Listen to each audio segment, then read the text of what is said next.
السلام عليكم ورحمة الله وبركاته. أعوذ بالله من الشيطان الرجيم. بسم الله الرحمن الرحيم. يا أيها الرسول بلغ ما أنزل إليك من ربك وإن لم تفعل فما بلغت رسالته والله يعصمك من الناس. رب اشرح لي صدري ويسر لي أمري واحلل عقدة من لساني يفقه قولي. ربي زدني علما ربي زدني علما. عن جابر أن عمر بن الخطاب رضي الله تعالى عنه أتى رسول الله صلى الله عليه وسلم بنسخة من التوراة فقال: يا رسول الله هذه نسخة من التوراة، فسكت فجعل يقرأ ووجه رسول الله صلى الله عليه وسلم تغير. فقال أبو بكر لعمر: سكلتك سواكل ما ترى بوجه رسول الله صلى الله عليه وسلم. فنظر عمر إلى رسول الله صلى الله عليه وسلم فقال: أعوذ بالله من غضب الله وغضب رسوله. رضينا بالله ربا وبالإسلام دينا وبمحمد صلى الله عليه وسلم نبيا. فقال رسول الله صلى الله عليه وسلم: والذي نفس محمد بيده لو بدا لكم موسى فاتبعتموه وتركتموني لظللتم عن سواء السبيل. ولو كان موسى حيا وأدرك نبوتي لاتبعني. رواه الدارمي ومشكة المصابيح. बिरादर इस्लाम, मेरे महतरम दोस्तों और बुजुर्गों, प्रिय बंधुगण, उलामाए कराम, আমার মা মহিলারা, আমি সূরা আল মায়েদা আয়াত নম্বর 67 পাঠ করলাম। ইনশাআল্লাহ এই সূরার তরজমা বা অর্থ আপনাদেরকে বলবো। তারপরে একটি হাদিস মিশকাত থেকে পাঠ করলাম। হাদিসটা শুদ্ধ, এটার অর্থ বলবো, তারপরে আমার উদ্দেশ্যটা আমি বলবো। প্রিয় বন্ধুগণ, আল্লাহ রাব্বুল ইজ্জত বলতেছেন, ইয়া আইয়ুহার রাসূল বাল্লিগ মা উনজিলা ইলাইকা। হে রাসূল সাল্লাল্লাহু আলাইহি ওয়াসাল্লাম, আল্লাহ রাব্বুল ইজ্জত হুজুরে করিম সাল্লামকে বলতেছেন, ইয়া আইয়ুহার রাসূল, হে রাসূল, বাল্লিগ, তুমি পৌঁছায় দাও, প্রচার করে দাও, প্রিচিং করো, উম্মতকে খবর দিয়ে দাও কি মা উনজিলা, মা যাহা কিছু উনজিলা অবতীর্ণ করা হয়েছে মের রাব্বিক, তোমার প্রভুর তরফ থেকে। আমি খুললে খুললে বলতেছি, হুজুরকে বলতেছেন, ইসলাম যাহা কিছু তোমার উপরে তোমার প্রভুর তরফ থেকে, আল্লাহর তরফ থেকে, আমার তরফ থেকে অবতীর্ণ করা হয়েছে, পাঠানো হয়েছে, উম্মতকে তুমি পৌঁছায় দাও। ওয়া ইল্লাম তাফআল, শোনো, যদি এই কাজটা না করো, অর্থাৎ তবলিগ যদি না করো, তো প্রিয় বন্ধুগণ মনে রাখবেন, তবলিগ অ্যাকচুয়ালি জেনুইন মিনিং তবলিগ হইল নন মুসলিমকে ইসলামের দিকে, তৌহিদের দিকে দাওয়াত দেওয়া। এটা হইল নম্বর 1 মানা। আর নম্বর 2 মানুষকে হেদায়েত করা, এটাও তবলিগ, ইসলাম প্রচার করা। আল্লাহ তাআলা বলতেছেন, ওয়া ইল্লাম তাফআল ফামা বাল্লাগতা রিসালাতাহ। হে মুহাম্মদ সাল্লাম, শোনো, যদি তুমি তবলিগ না প্রচার না করো, ইসলাম প্রচার না করো, তাহলে শোনো, তুমি আল্লাহর রিসালাতকে তুমি আদায় করো নাই, তুমি পৌঁছাও নাই, অর্থাৎ তুমি জিম্মাদারি আদায় করো নাই। তুমি ভয় করো না ইসলাম প্রচার করতে গিয়া কুফারে মক্কা, মুশরিকিনে মক্কা জুলুম করবে বা ভয় দেখাবে, তুমি ভয় করো না, আমি তোমার প্রোটেকশন নিব। তাই আল্লাহ তাআলা বলেন, ওয়াল্লাহু ইয়াসিমুকা মিনান নাস, আল্লাহ রাব্বুল ইজ্জত তোমার প্রোটেকশন করবেন, তোমার হেফাজত করবেন মানুষ থেকে, তুমি ভয় করবে না। প্রিয় বন্ধুগণ, আমি এটা বলতে চাই যে রাসূল করিম সাল্লাম উনি তো চলে গেছেন, আল্লাহ রাব্বুল ইজ্জত ওনাকে বলছেন, এখন উনি যেই কথা বলতেন হাদিস, এটা বলবে কে জানেন? যে আল উলামা ওয়ারাসাতুল আম্বিয়া, আম্বিয়া উলামায়ে কেরাম, আলেমরা হইল নবীদের রাস্তায়, একদম শুদ্ধ হাদিস বুখারীতে আছে। এখন আপনি যদি আলেম, আপনার কর্তব্য আপনার পৌঁছাতে হবে। তো এটা হলো আলেমদের কাজ। এই একটা হাদিস, এই হাদিসের উপরে বহুত লোক আমল করে না। আমি আগে অর্থটা বলবো। জাবের থেকে রাওয়াত আছে, জাবের বলে যে একবার উমর বলে খাত্তাব রাদিয়াল্লাহু আনহু আতা রাসূলুল্লাহ সাল্লাল্লাহু আলাইহি ওয়াসাল্লাম বিনুসখাতি মিনাত তাওরাতে। উনি একজন খলিফা। কে? উমর। কথা গুরুত্ব দেবেন, উনি একজন খলিফা, সেকেন্ড খলিফা। এদিকে আবু বকর ওনার সাথে বসে আছে, হুজুরও বসে আছে মজলিসে। হুজুর বোধহয় আগে থেকে উমর রাদিয়াল্লাহু আনহু হুজুরের নিকটে নিয়ে আসলেন একটি তৌরাতের নুসখা। তৌরিত, যেই কিতাব মুসা আলাইহিস সালামের উপর অবতীর্ণ হয়েছিল। আপনি জানেন, যখন হুজুর এসে গেছে, কোরআন অবতীর্ণ হয়ে গেছে, অটোমেটিক্যালি সবাই জানে যে আগের কিতাব সব বাতিল, ক্যান্সেল হয়ে গেছে। কারণ তাদের কিতাব চেঞ্জ হয়ে গেছে। চেঞ্জ হোক চাই না হোক, ইসলাম এসে গেছে, আগের ক্যান্সেল। কিন্তু আনফর্চুনেটলি বোধ হয় এটা আল্লাহর তরফ থেকে হইতে পারে। তৌরিত তো যারা ইহুদি বা নাসারি তারা তো মানে না আমাদের কোরআনকে। তো হযরত উমর করছেন কি, বাই চান্স জমিনে বা রাস্তায় তৌরিতের একটা লিপি, আমরা বলি না কোরআনের আয়াত, যেমন নিউজ পেপারের মতো আর কি, কোরআনের আয়াত, তৌরিতের একটা নুসখা, একটা কপি, একটা লিপি, একটা পাতা পাওয়া গেছে। ওইখানে তৌরিতের বিষয় কিছু, কোনো সেন্টেন্স কিছু লেখা ছিল, সেন্টেন্স। উমর রাদিয়াল্লাহু আনহু ভাবছেন ভাইটা একটু পড়িয়া দেখি, কারণ না জানি কি লেখা আছে। তো হুজুর কাছে নিয়ে আসলেন, ঠিক আছে। এদিকে আবু বকর ওখানে বসে আছেন।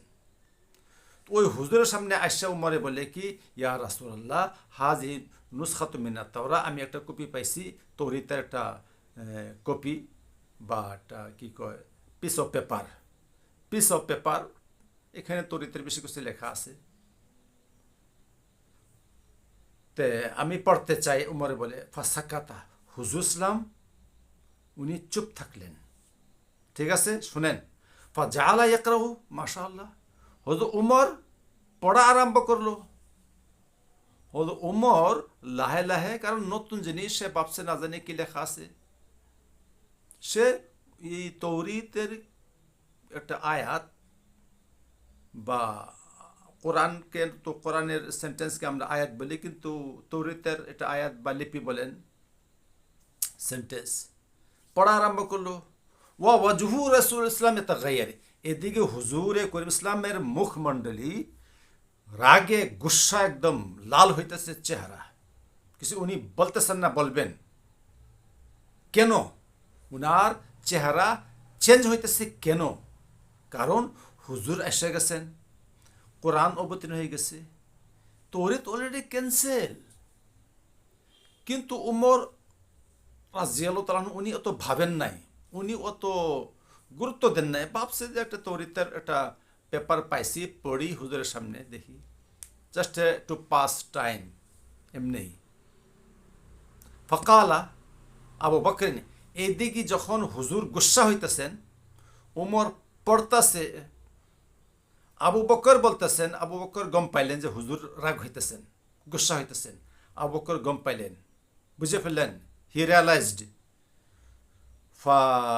তখন আবু বকর বললেন, সাকিলাত কা সাওয়াকিলু, হে উমর, তোমার মা তোমাকে হারাই দিক। আবু বকর কিছু ধমকি দিয়া উমরকে বললেন, যখন আরবেরা গুসা হয় কোনো কারণে স্ট্রংলি একটা সেন্টেন্স বলে দেয়, আরবের একটা ইডিয়মস বা ফ্রেস, যে সাকিলাত কা সাওয়াকিল, হে উমর তোমার মা তোমাকে হারাই ফেলাক, তোমার মা তোমাকে হারাই ফেলাক, তুমি হারাই যাও। এটা মানে রাগে বলে দেয়, এটা আরব দেশের অভ্যাস, কালচার। তারপর আবু বকর আবার বলে, মা তারা বিওয়াজহি রাসূল ইসলাম, কি তুমি দেখো না হুজুরের চেহারা লাল হয়ে গেছে গোসায়, তুমি এখনো তৌরিতের পড়তাছো সেন্টেন্স। তখন উমর করলেন কি, ফানাজারা ইলা রাসূলিল্লাহ, উমর হুজুর দিকে তাকায় দেখলেন। ফকালা, তখন উনি গম পাইলেন কে, উমর, যে রিয়েলি হুজুর আমার উপরে গোসা হয়ে গেছেন। তখন উমর মানে সরি বা অপোলাইজিস করতেছেন, আউযু বিল্লাহি মিন গাযাবিল্লাহি ওয়া গাযাবি রাসূলি, হে আল্লাহ রসুল, আমি আল্লাহর গজব থেকে আশ্রয় চাই এবং আল্লাহর রসুলের গজব থেকে আশ্রয় চাই। আমার ভুল হয়ে গেছে, আমি আল্লাহর গজব থেকে আশ্রয় চাই, রসুলের গজব থেকে আশ্রয় চাই, আমি বিরাট বড় ভুল করছি। রাজিনা বিল্লাহ রাব্বান, হে রব্বুল হে ইসলাম, আমি আল্লাহকে প্রভু স্বীকার করলাম, মানলাম, ওবিল ইসলামী দিনান, এবং ইসলামকে ধর্ম পালন করলাম, মানলাম, ওবি মুহাম্মাদিন, এবং রসুলাম আপনাকে আমি নবী স্বীকার করলাম। আগের থেকে মানে কিন্তু আরও বলতেছে আমার ভুল হয়ে গেছে। তখন গিয়ে হুজুর বললেন, ফকাল রসুলাম, তখন হুজুর বললেন, ওয়াল্লাযী নাফসু মুহাম্মাদিন বিয়াদিহি, হে উমর শোনো, উস জাত কি কসম হয়, ওই জাতের কসম জিনার আন্ডারে মোহাম্মদের জান আছে। জিনার আন্ডার, এটা খুবই গুসায় বলতেছেন হুজুর। যখন গুসা বেশি হয় তখন বলেন কসম খান। উনি কসম খায় বলতেছেন, সে উমর শোনো, আমি ওনার ও কসম খায়া বলি, জিনার আন্ডারে মোহাম্মদের জান আছে। শোনো, লাউ বাদালাকুম মুসা, যদি আজকে মুসা আমার নিকটে জীবিত থাকতো, যদি মুসা জাহের হইতো, লাউ বাদালাকুম, মুসা জাহের হইতো, বাই চান্স যদি ফাত্তা বা তুমি মুসাকে তোমরা অনুসরণ করতা বা ফলো করতা, ও তারাক তুমুনি, আমাকে ছেড়ে দিতা, তো শোনো, লা তারাক লা জালালতুম আন সাওয়াইস সাবিল, তোমরা হক রাস্তা থেকে পথভ্রষ্ট হয়ে যেতা। নম্বর 1। দ্বিতীয়ত শোনো, ওয়ালাউ কানা মুসা হাইয়ান, আমি থাকতে তোমরা, কোরআন অবতীর্ণ হয়ে গেছে, আমি আসছি, আমি নবী, তৌরিত অলরেডি ক্যান্সেল। শোনো, সে ফর এক্সাম্পল, উদাহরণস্বরূপ, যদি মুসা জীবিত থাকতো, যদি মুসা জীবিত থাকতো, ও আদ্রাকা নবুয়তি, এবং আমার নবুয়ত পাইতো, অর্থাৎ আমাকে পাইতো, তো মুসা নিজে আমাকে মানতো, লাত্তাবানি, মুসা আমার অনুসরণ করতো, আমার ফলো করতো, সে তৌরিত ক্যান্সেল করে, কারণ তৌরিত ক্যান্সেল হয়ে গেছে। আর তুমি কি সাহসে আমার সামনে তৌরিত পড়তাছো? তো প্রিয় বন্ধুগণ, দেখছেন কি অর্থ হইল? আমি এটা বলতে চাই যে কোরআন হাদিস এখন আমাদের সামনে দুনিয়াতে মজবুত, কি কয়, মজুদ আছে, অ্যাভেলেবল আছে। কোরআন আপনার সামনে মসজিদে মসজিদে হাদিস আছে। আমার ফোকাস, আমি অ্যাটেনশন দিতে চাই ওই ইমাম দিগকে মসজিদের। নম্বর 1, যে এই মসজিদের ইমাম 5 ওয়াক্ত নামাজ পড়ায়, ঠিক আছে, হ্যাঁ, তো একজন কোয়ালিফাইড। মসজিদের ইমামের উচিত কি? 5 ওয়াক্ত নামাজ পড়ায়া, মাগরিবের সময়, এশার সময়। উনার উচিত যে সুন্দর সুন্দর হাদিস বা সময় সময় কোরআন থেকে নিয়ে একটা কোনো একটা আয়াত নিয়ে একটা তর্জমা, অর্থ, তফসির করবে, মানুষকে শোনাবে। হারামের বিষয়, যেমন কি সুদের বিষয় একটা সাবজেক্ট বলবে, যে আজকে সুদের বিষয়ে বলবো, আজকে বন্ধকের বিষয়ে বলবো যে বন্ধক হারাম, আজকে মদের বিষয়ে বলবো, জিনার বিষয়ে বলবো, বিজনেসের বিষয়ে বলবো। কিন্তু খুবই আশ্চর্য আমি হই, ইমাম থাকা সত্ত্বেও মসজিদে কোরআন আছে, আর কেন সাধারণ লোক কোরআন বাদ দিয়া, হাদিস বাদ দিয়া অন্য একটা সিম্পল কিতাব মাইনা এক মুসল্লি আরেক মুসল্লি, একজন আর অন্য মানুষকে বোঝায়? আমার একটা আশ্চর্য হইতেছে এটা। এই রং, এই কি কয়, এই নিয়মটা, এই প্রসিজারটা রং, আসলে ভুল। মসজিদে মসজিদে এলান করে যে আজকে কিতাবি তালিম, অসুবিধা নাই, এটা দায়িত্ব কার? দেখবেন আসার পরে এলান করে যে আজকে কিতাবি তালিম, ভালো কথা, কিতাবি তালিম। কিতাবি তালিম কেন? আমি বই কিতাবি তালিম কেন বলেন যে কোরআনের তালিম। নম্বর 1, এটা এলানটা ভুল। যারা বলে যে কিতাবি তালিম, এটা ভুল। তাদের বলতে হবে যে কোরআনের তালিম বা হাদিসের তালিম। কিরম কথা বলেন, এটা আমাকে উত্তর দিন। খারাপ বললাম না ভালো বললাম? যদি ভালো লাগে তো আমাকে এটা রাইট করবেন যে হ্যাঁ ঠিক। কি বলতে হয় যে আজকা নামাজের পরে ইমাম সাহেবে নসিহত করবেন, কি এটা ভালো না আজকে কোরআনে কিতাবি তালিম বা মশওয়ারা, এটা ভালো? আমাকে উত্তর দেন। যদি কেউ বলে কোনো একটা মুসল্লি যে আজকে এশার পরে ইমাম সাহেবে কোরআন থেকে তফসির করবেন, এটা ভালো নাকি? যদি ভালো হয় তো রাইট করবেন। সময় সময় বলল যে আজকে মাগরিবের পরে এশার পরে ইমাম সাহেব হাদিসের অর্থ করবেন, কি এটা ভালো নাকি? যদি ভালো হয় তো রাইট করবেন। আর এটা কেন বলে যে আজকে কিতাবে তালিম? আমার খুবই আশ্চর্য, আমি খুবই আশ্চর্য হয়তো মানুষের হেদায়েত কেমনে পাবে। ইমাম মসজিদে বসে আছে, ইমাম নামাজ পড়িয়া চলে যায়গা, মাগরিব পড়িয়া জায়গা, এশা পড়ে জায়গা। খালি তো নামাজ পড়লে হবে না। ইমাম একজন কোয়ালিফাইড, টাইটেল পাস করছে, বুখারি পড়ছে। ইমামের উচিত কোরআন নিয়ে সময় সময় পড়া, কোরআনের অর্থ, যেমন সূরা ফাতিহার 14টা নাম আছে। সূরা ফাতিহার মধ্যে কি কি আছে, কি কেমনে নাজিল হইল, সময় সময় শানে নজুল, আয়াত কেন অবতীর্ণ হয়েছে, কি কারণে। যেমন সূরা ফালাক, সূরা নাস একলগে নাজিল হয়েছে, মানুষে জানে না কি জন্য নাজিল হয়েছে, কি কারণে, আর এটা লাভ কি, এইগুলি বলবে কে? প্রিয় বন্ধুগণ, ছোট ছোট সূরা তারা জানে, জাস্ট না জানলেও যদি একটু মোতালা করে ইন অ্যাডভান্স, আগে পড়ে, বেশ সুন্দর তারা পারবে। কিন্তু এইগুলি মুসলিমেরা জানে না, আফসোস। এইগুলি কোরআনের ডিটেলস, কোরআনের তফসির, কোরআনের ব্যাখ্যা যদি ইমামে না করে, করবে কে? সেই জন্য আমাদের মধ্যে মূর্খতা বেশি, আমাদের মধ্যে মুসল্লিদের মধ্যে মূর্খতা বেশি, পথভ্রষ্টতা বেশি।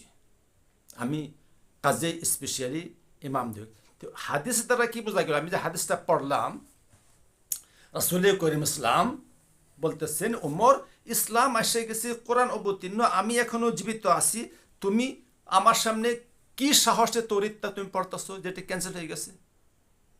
আমার উদ্দেশ্য যে কোরআন থাকা সত্ত্বেও, হাদিস থাকা সত্ত্বেও মানুষেরা কি সাহস পায়, ইমামে কিচ্ছু বলে না।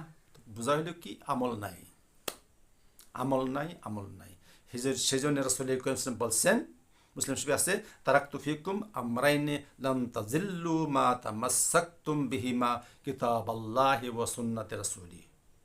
হুজুর করিম ইসলাম বলে গেছেন মৃত্যুর আগে যে আমি তোমাদের মধ্যে দুইটা জিনিস, দুইটা বস্তু ছেড়ে দিতেছি, লান তাজিল্লু, তোমরা কখনো পথভ্রষ্ট হবে না যতদিন পর্যন্ত ওই দুইটা বস্তুর উপরে আমল করবা। দুইটা জিনিস, নম্বর 1 কোরআন, নম্বর 2 হাদিস। এমনকি রাসূল করিম ইসলাম বলছেন যে যেরকম ভাই দাঁত দেয়া কামড় মারিয়া ধরো, ওইরকম ভাই হাদিস এবং কোরআনকে কামড় মারিয়া ধরবা, অর্থাৎ মজবুত করে ধরবা। তো প্রিয় বন্ধুগণ, কোরআন এবং হাদিস কখনো ছাড়বেন না। কোরআন হাদিস যদি ছেড়ে দেন তা আপনি পথভ্রষ্ট হয়ে যাবেন। আমি বারে বারে অনুরোধ জানাই, নসিহত করি ওলামায়ে কেরামকে, ইমামদেরকে, প্লিজ, এটা আমার হক, হক কোরআনে আছে যে হক কথা বলো। কি কয় আপনি, এটা আমরা ইসলামী উম্মত, বেহতরিন উম্মত, মানুষকে ভালো কথা বলা এটা আমার জন্য জরুরি।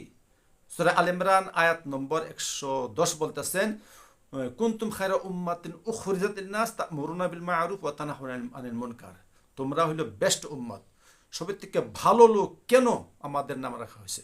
কারণ আমরা একে অপরকে, আপনারা একে অপরকে ভালো কথার হুকুম দিতেছেন, খারাপ কাজ থেকে নিষেধ করতেছেন। কাজে এই কাজটা ভালো। কোরআন ইমামের উচিত মুসল্লিকে নিয়ে সময় সময় মাগরিবের পরে, এশার পরে, লাগে 15 মিনিট, লাগে 10 মিনিট, লাগে 5 minute, something is better then nothing, লাগে একটা আয়াতও বলো, ওই এক আয়াত ওই সাধারণ কিতাব থেকে ভালো। কারণ ওইটা কিতাব এক তো টেক্সট, ওইটা অ্যারাবিকের টেক্সট থাকে না, যে ভাই হাদিসে আছে, কোরআনে আছে, বাস ওইটা সাধারণ মানুষে ভাই হাদিসে আছে, কোরআনে আছে, এটা কি আয়াতটা পড়তে হবে, হাদিসের টেক্সট এবারটা পড়তে হবে। আর ওইটা রিয়েল মানে কি, ওইটা যে আরবি পড়ছে তারা জানবে, কিন্তু সাধারণ লোক তারা জানবে না।